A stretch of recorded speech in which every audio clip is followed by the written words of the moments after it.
This is Reverb, and in this episode we talk to Dublin band The Chapters, who are flying high since the release of their debut album, Perfect Stranger.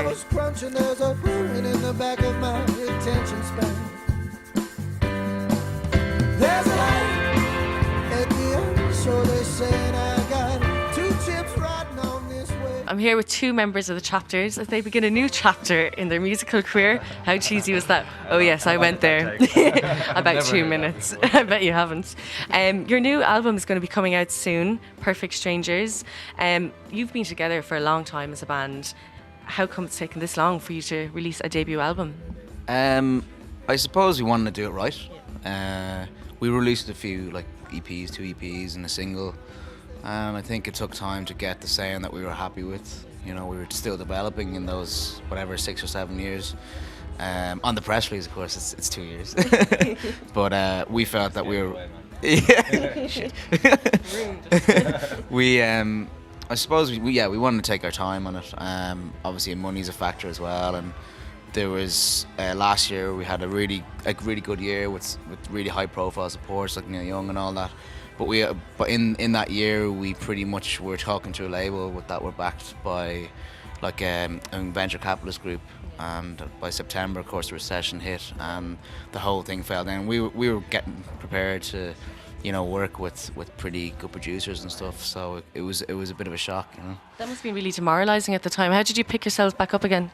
There was about 2 weeks where it was really hard, and it was we spent a year building up to this kind of thing where we were going to get this massive deal and there was going to be a load of money and producers and recording the album wherever we wanted, kind of thing. And then all of a sudden it was just like, lads, not only can we not sign you, but we've all lost our jobs and the label doesn't exist anymore. So it was about kind of a couple of weeks there where, well, it wasn't even that long, to be honest. It was about a week, 2 weeks most, where it was crying into your tea. Yeah, exactly. I don't think we rehearsed in those 2 weeks. Let's put it that way. Spent a lot of time in bars. But yeah, no, it was actually quite hard and it was very demoralising. And then everything was doom and gloom as well. The recession was just kicking in. But then literally 2 weeks later, we just got offered this deal with Trio, who we recorded the album with, and it was just just came at the right time. I can't tell you how much of a relief it was. It really was nice. So you turned it all around.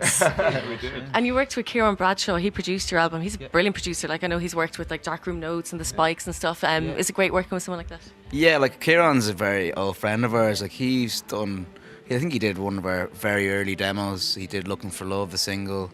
So he's a really good friend, and when we had demos ready to go when we were writing for this company, this record label, and so we were ready to go. And when we got signed to Trio, we knew we had a certain budget, and we wanted to work with Kieran. He was the first person that came to our head because he knows us as friends. Yeah. And I think it's really important. Good to have that rapport. Yeah, especially sense of humor and stuff in the studio. We've got a warped sense of humor, when we're stuck in the studio for 3 or 4 weeks. Start to get cabin fever and all sorts of madness comes out. Well, he kind of fueled it. He actually turned us into warped people.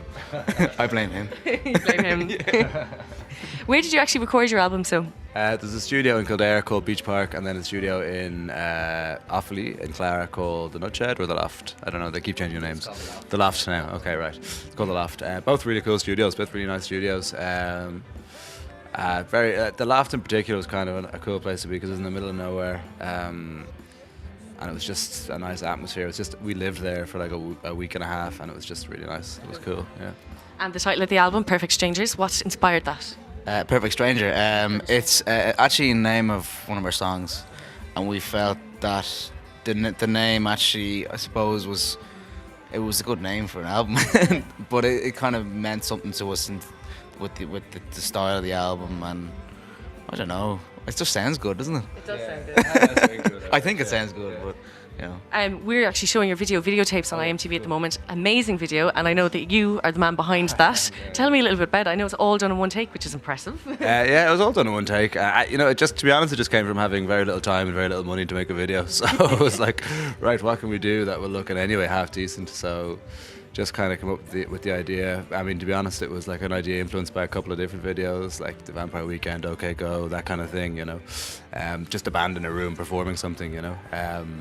And it worked out well. I think I'm happy with it. It's kind of talking heads as well. Yeah. It's got a bit of the what's that song we were talking about? Feist and your man Peter Gabriel, Big Dipper, a Sledgehammer. Yeah, that's the one. Yeah. So it's got all those. It's got all those kind of performance video aspects to it, which is kind of what we had to do because we had no money. You know. It looked like you had so much fun. It was fun. I think it was fun for me. Those guys might have had fun. Did you have fun? I had a lot of fun. It was painful because we never did, dance choreographed moves, and we were under a lot of pressure. There was choreographed moves. Yes, we got a special. We flew with a special choreographer from LA, and he worked us for for 2 weeks, really hard.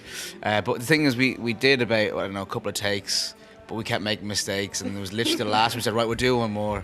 And we actually had a group of our friends, the background, you see with the lights, like they were all going, oh God, there was a bit of pressure there, we had to perform. It was a lot of fun. It was a lot of fun. It was the best video I've ever done. Yeah. I think it's only the third one, but best out of 3. But 3 videos, yeah. But no, it was a lot of fun. I mean, hats off to Simon. He did a great job. He had a vision, and I think it. I had a vision. I think it came off. It was a dream, wasn't it? No.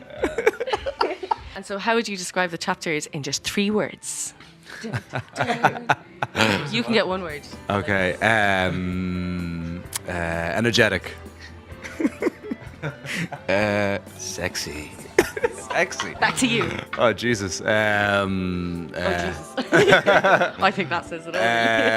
Energetic, sexy. I'm not gonna veto sexy. Let me think. Energetic, sexy. I don't know. Fun. Cool. Guys, thank you for talking to me, and rock on. Cheers.